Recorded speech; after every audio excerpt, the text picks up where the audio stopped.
With diabetes, so much focus goes into what you eat. But what happens when that becomes problematic? Well, stay tuned to learn more about diabulimia and other eating disorders on this episode of the Taking Control of Your Diabetes podcast. I am one of your hosts, Dr. Jeremy Pettus, joined as always by my good friend and colleague, Dr. Steve Edelman. Hi, Steve. Hey, Jeremy. So if you're just tuning in, we are both endocrinologists, adult endocrinologists, University of California, San Diego. We both work for the not-for-profit, Taking Control of Your Diabetes. And if you like listening to us, please like, subscribe, follow, do all those things because those do help us out. So today's topic is a unique one, and I'm glad that we're doing this because this is something very serious and something that, people need help with, and we're going to introduce our very special guest in a second. But Steve, I have been living with type 1 for a long time, you quite a bit longer than me, but that was a joke. It's true. So, and as just being type 1, we, kind of have a adversarial relationship with food, that we're always thinking about it, and, are we taking the right amount of insulin, or beating ourselves up for how much we ate, especially if we went high or low or whatever it is. So it's only natural that could spill over sometimes to being like a true problem. Yeah, I agree with you. It's something that we think about every single day. Hyperglycemia that you and I both experienced yesterday, and hypo. And it's not only that, are you eating the things that are healthy for your heart, your kidney, portion control? Oh my God. But we're going to hear from our guest, Liana, in a second, that we're going way beyond the day-to-day issues that we have to think about. Yeah. And it is a serious topic, and you mentioned that. And this is one podcast. I will not be making any jokes. Okay. We'll see about that. All right. No. So, just to be clear, so when people hear eating disorders and diabetes, just the general public, what their mind would probably go to is diabetes. Well, that's associated with people being overweight. And are we just talking about diets here? That's not at all what we're talking about. We're really going to be focusing mostly on people with type 1 diabetes that might have issues around body image. They can stop taking their insulin. Diabulimia is a situation where people actually induce vomiting to try to lose weight. So this can be very severe, very life-threatening, and very difficult to treat. So we want to get into it. So Liana is actually here in our studio. Sometimes we have people on Zoom, so thank you for being here. Yeah. Will you please introduce yourself, tell us about who you are, and kind of maybe how you came to do what you do? Yeah, absolutely. So I'm Liana Abascal. I'm a clinical health psychologist here in San Diego, and I have particular expertise in eating disorders and in diabetes, type 1 and type 2, as well as the overlap between the two. So most of the patients that I see either have an eating disorder or diabetes or both.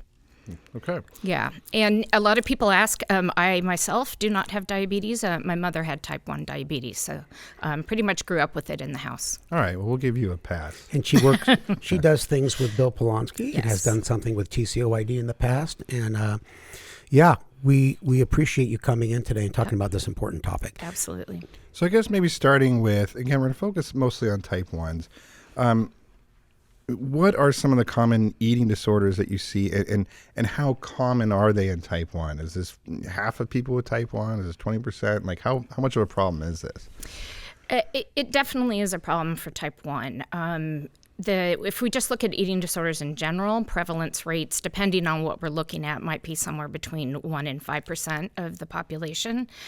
Someone who has type 1 is at a twofold risk of developing an eating disorder. And some of the reasons, like you mentioned, is this, you can't get away from thinking about food or carbs or what you ate, and it's really a 24/7 thing.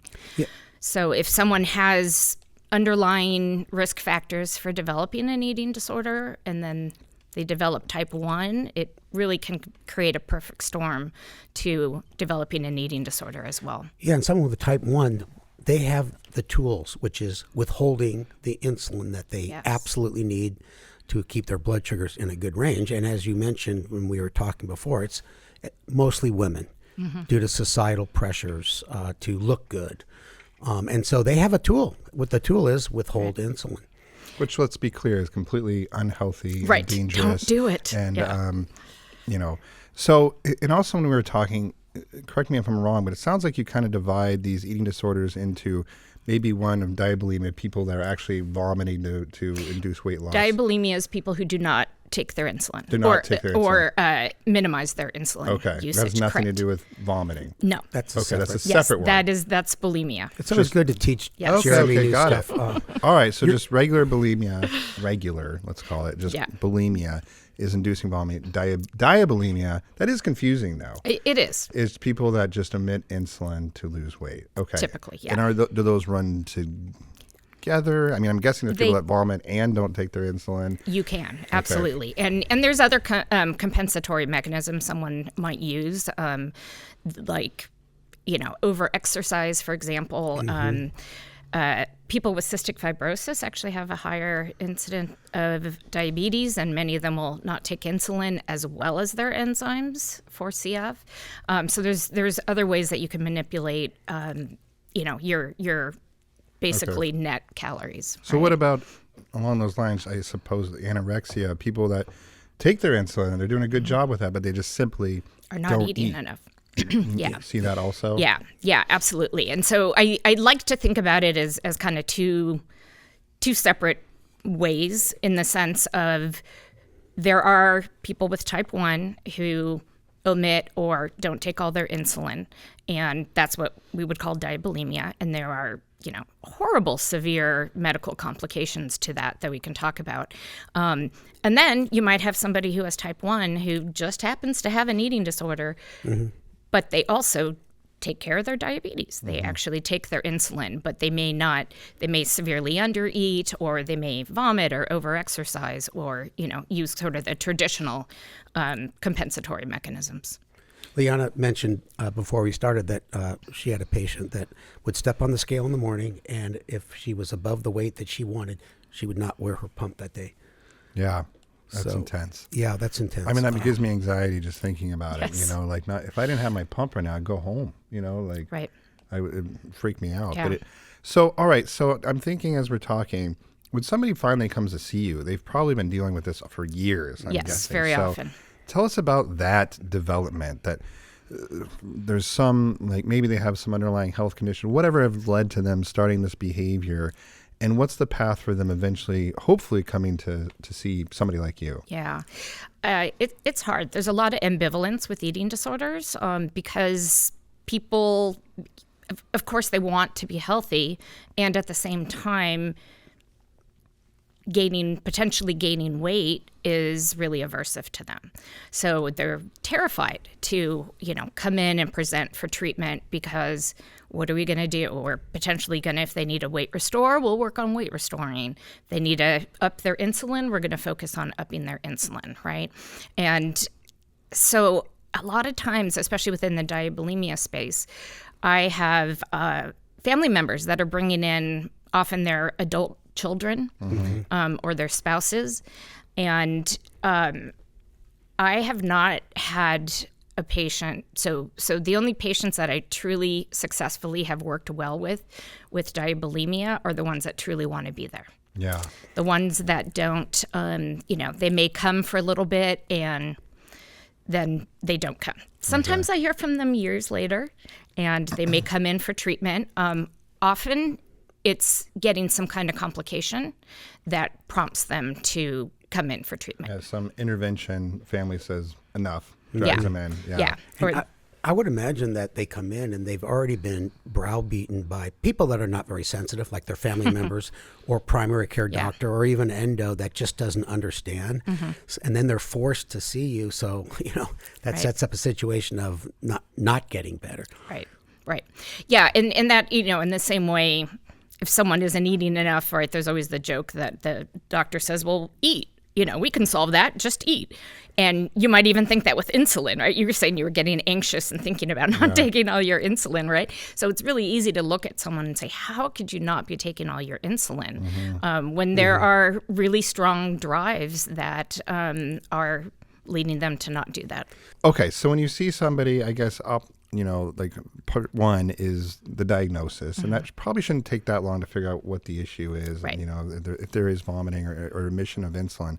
But then how do you start chipping away at this behavior they've had for years, Yes. and convincing them to take their insulin, or which is going to cause them to gain weight. So where do you start? So it's really tricky. You start by both addressing the psychological pieces, and then you address the behavioral pieces. And the behavioral, as you might imagine, is okay. We're gonna work on upping your insulin in a way that is comfortable for you. And this may seem crazy to some couple of endos, but it will literally be like, this week you will take a half unit more than what you typically do. Mm-hmm.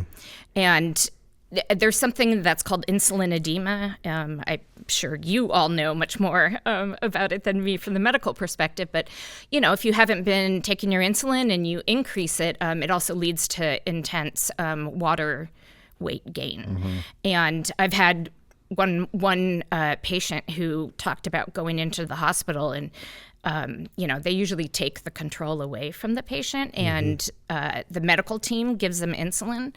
And she had the worst insulin edema. She said she looked like the Elephant Man, right? So what'd she do? As soon as she got out of the hospital, boom, stopped taking her insulin so that she could drop it all. Yeah. So we have to really work on tolerating that, right? Like we do, it's really exposure treatment is what we're doing. We're going up a little bit, and we're going to see how that feels. Can you tolerate this? And if so, then the next week we might decide, okay, we're going to go up again. Or I like to say maintenance is always a good goal. If we can at least keep you to that a little bit more amount of insulin for however long you need before you're ready to go up again, then that's what we're going to do. Yeah. And it really needs to be gradual because of this, the insulin edema. There's some evidence that shows that retinopathy and neuropathy can potentially get exacerbated by increasing insulin too quickly as well. So there are concerns with that. Yeah, expand a little bit on the psychological aspects. Yeah. That's the behavioral. To me, obviously I'm not an expert like you, but to me it all starts with the psychological issues. I don't know if that's correct or not, because the behavior issues follow that. Yeah. Yeah. And we were talking about this earlier. There are a lot of pressures on women to look a certain way and to weigh a certain amount, right? And honestly, there's no getting away from that. That isn't. We've evolved somewhat as a society. Those pressures are still there and very strong, and so that is usually a factor in eating disorders, but it's not everything. Mm-hmm. There can be other mental health issues, things like perfectionism, anxiety. Sometimes people might be starting at a higher weight, and they're doing what most of us might do to drop a few pounds, and it becomes problematic, right?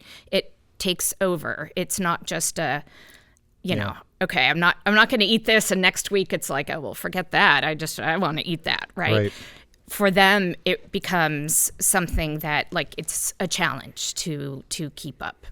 Well, I'm just thinking, are there any benefits to getting your blood sugars better that you find might actually resonate? Because obviously if they've heard, look, 10 years down the road, you can get retinopathy, whatever, they've already decided, I don't care about that. But, there's acute effects on your skin or your hair that you might actually look better. And this is going to sound like a joke, but it's not. But I had a male patient for years. His blood sugars were off the charts.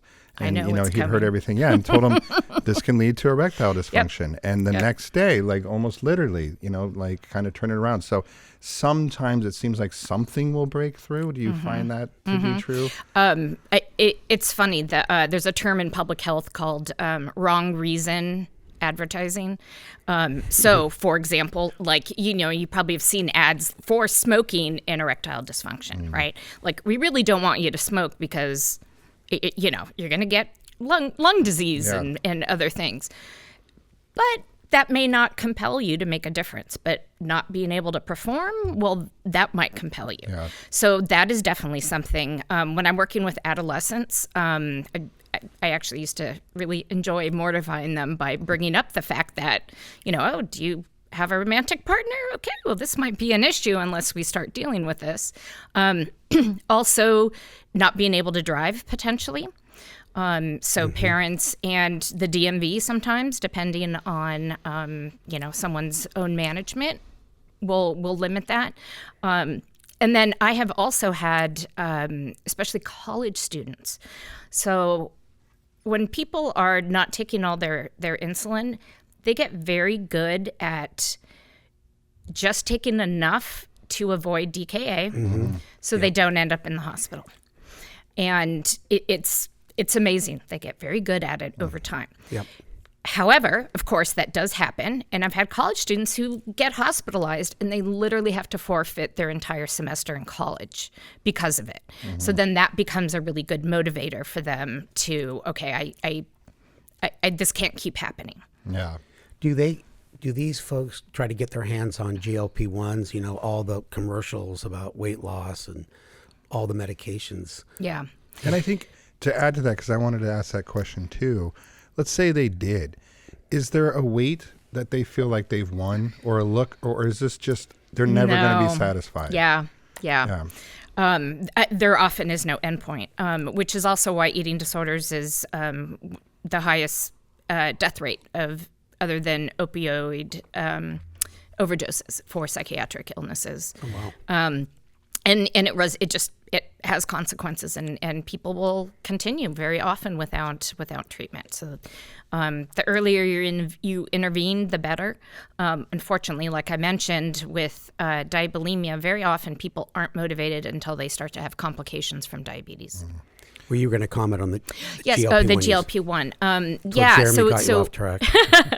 We're definitely starting to see more of that, and especially since, we have these, I don't know, do we call them like designer pharmacies? I'm not sure what compounding pharmacies. Yeah. And you know, people are paying out of pocket. They're not necessarily being held to, you know, it's indicated because you have these health things or you're above this certain BMI or whatever. So people might be of average weight and taking these. It can be very controversial. It's a tool, just like any other tool that we have for weight loss. And there's risks, just like anything else, right? And so looking at that risk-benefit ratio, so that's why usually unless someone is having metabolic, health complications, then the risk of doing something like GLP-1, that makes more sense for them. But in absence of that, it's a trade-off. Yeah. So, I want to get into kind of what success looks like and, maybe some improvement stories you have. But before that, I'm thinking you got to treat the whole patient, right? And how often is there a true psychiatric diagnosis that goes along with this, in addition to an eating disorder, like depression, anxiety, bipolar, those kinds of things? Yeah. Really high comorbidities with other mental illnesses. So definitely depression, anxiety, substance use. Yeah. Sometimes people have experienced trauma. Also, they may have some post-traumatic stress. And we also know those things are higher in people with diabetes, right? Like you have type 1, you're more at risk of developing depression.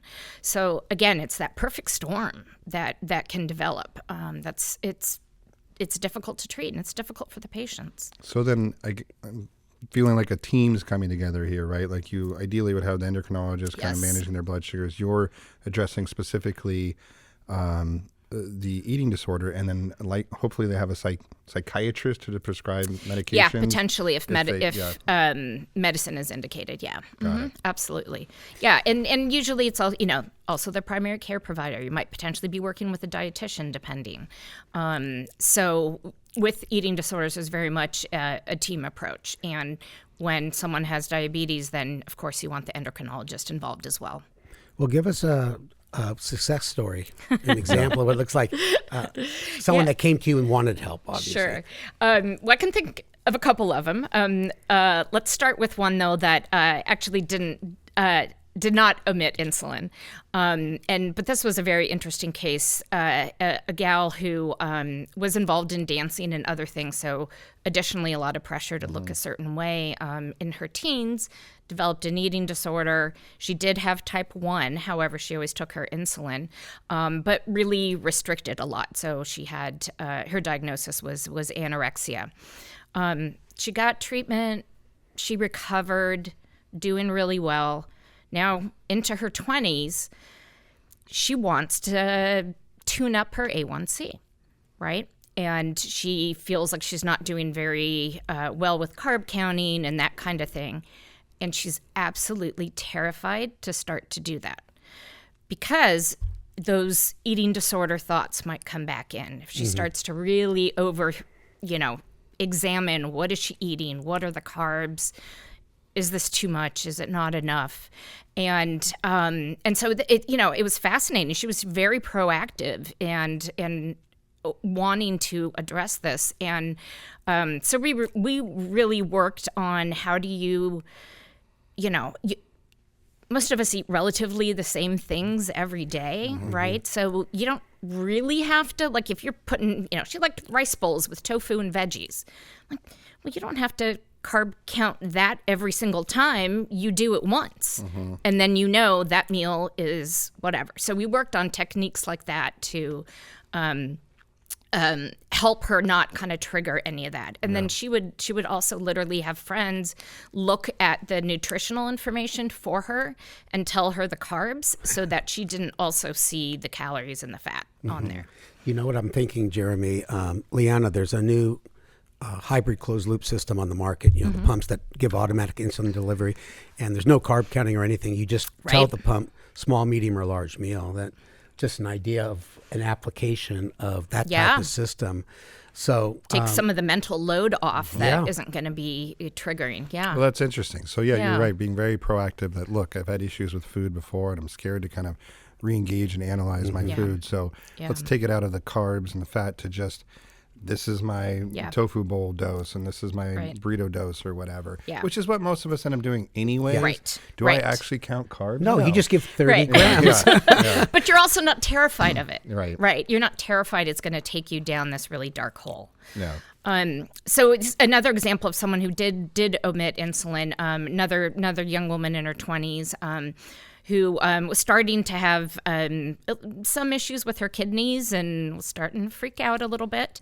And she was the one actually who had said she looked like the elephant man from the insulin edema, right? So right away, I knew we need to go really, really slow or she's just going to disappear and start, not taking her insulin again. And we worked so small, so incrementally, over time of increasing her insulin so that she could tolerate it. It wouldn't scare her as much to be adding more in. And, this might sound, again, crazy to talking to endocrinologists, but we don't worry about ratios. I mean, it's literally like, are you taking 3 units a day? Okay, let's take 3.5 or 4. We have to start that small. And eventually, hopefully, we get a little better dialed in on the management. And it can be very rewarding for people to see their A1C go down. Typically a patient who comes to me is at 14, 12, 13, 14. And it reminds me a little bit of a completely different patient type, but I'm sure you've seen them too. The people that have an absolute terrifying fear of hypoglycemia and they have their blood sugar at 400 all the time. Yes. And we say, can you be comfortable at 380? Can you be comfortable at 350? And these little steps, and it does work, but it takes time. And these are people that have been to their endo for years getting yelled at, why don't you just take more insulin? Right. And when I see people like that, and I don't know if this is the right thing to do, but I say, this has nothing to do with your carb ratios, your sensitivity factor. Right. This is all trying to get more comfortable with in that case, lower blood sugars. In your case, just simply more insulin. Yeah. And to Steve's point, I'm guessing then that these automated insulin delivery systems might terrify them, that they're automatically. Oh my gosh, they're letting go of control. Absolutely. So, I mean, if you could get somebody on that, obviously their blood sugars would be a lot better. But if it's just randomly giving more insulin, that's probably going to give them a heart attack. Yeah. Do you feel where patients do better with a continuous glucose monitor where they can see their glucose at any time, or it depends? It depends. I mean, you've seen this. Most people have a love-hate relationship with their CGM, right? It's great to have all that data, and it's really hard to have all that data at your fingertips. Yeah. But again, it is that feedback that you can get more quickly that can be very rewarding, right? Because in absence of that, they every 3 months got their A1C and had some measure, and testing with a meter, but so random, right, on when you're catching it. So that's something, it can be motivating, and it can backfire. People can get very obsessive about the numbers. For Jeremy's patient that's fearful of hypo, you could set the alerts much higher and then slowly lower them. So there's, it's slow progress. I think that's the key word.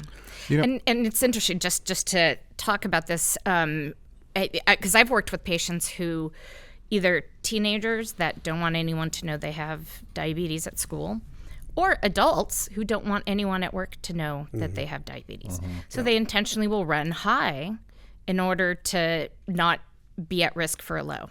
Yeah. Right? So, I'm thinking also that I've had a couple patients with diabulimia or, insulin omission or both.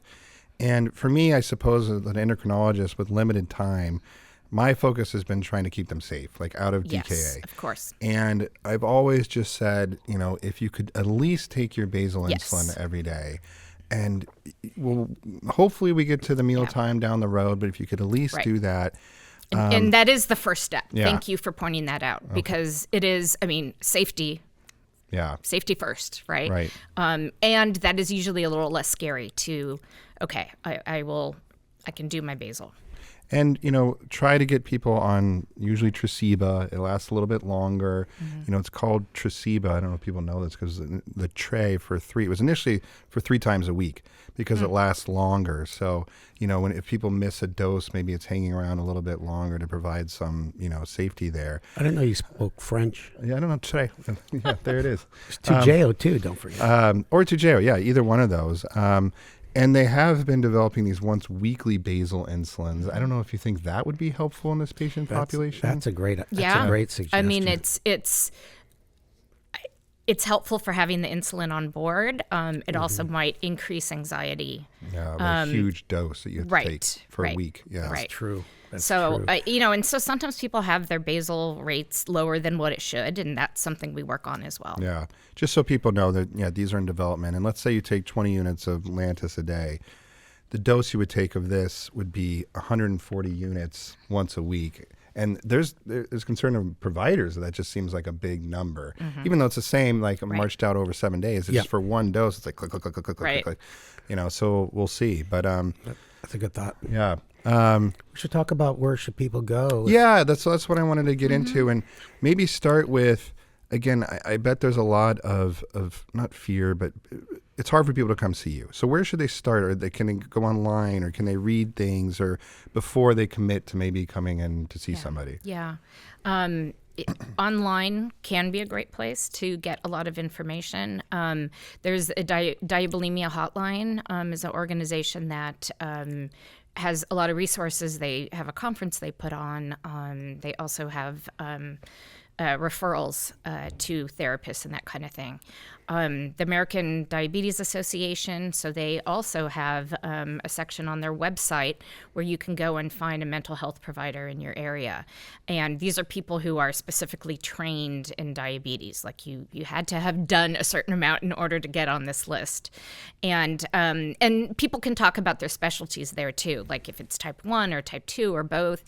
Do they have a specialty in eating disorders or other things? So those are all really good places to start. Yeah, and when somebody does come see you, how often is this a financial issue? I mean, does insurance cover your things? I know every insurance is different, but tell us about that. It can be difficult for sure. A lot of therapists. I could go into all the issues with insurance and all this, but a lot of the therapists don't take insurance. So generally, if a patient has a PPO, which most people with type 1 tend to opt for PPOs anyway, then they can get a certain amount of reimbursement. A lot of times, too, the mental health provider might be able to do what's called a single case agreement with an insurance company, which means that for the purposes of seeing this patient, they are considered to be part of their, in-network provider. And the insurance companies, they're incentivized to do this because, again, usually the person has had multiple hospitalizations or, they're having other complications. So being able to work on the treatment and hopefully prevention of anything further, then they're willing to do it. I know a lot of clinical psychologists. The one that I see, even he accepts cash, but he gives you a formal receipt. Yes, super bill. With a code. Yep.